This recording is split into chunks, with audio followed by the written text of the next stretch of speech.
Rafi, marami na pero hindi pa dagsa ng mga pasahero dito sa PITX. Actually, yung mga bilihan nga ng ticket dito, lalo na yung pabikol, walang pila ng mga pasahero.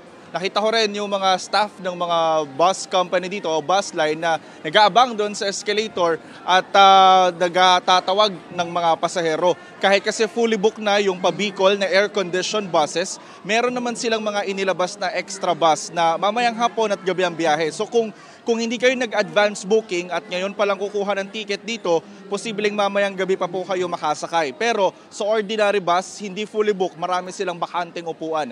Kanina may isang pasaherong nagbenta ng kanyang ticket pa Bicol dahil wala siyang makuhang ticket pabalik ng Maynila, gayong may pasok na siya sa Lunes. Fully booked na rin daw kasi ang mga biyahe pabalik ng Maynila at ayaw niya raw magbaka sakali na mag-chance passenger sa probinsya.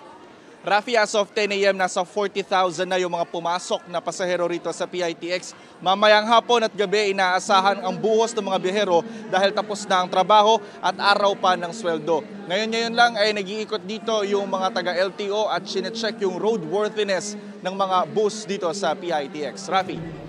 Maraming salamat, Jonathan Andal.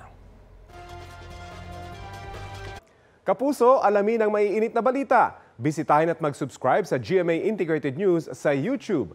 Sa mga kapuso abroad, samahan nyo kami sa GMA Pinoy TV at sa www.gmanews.tv.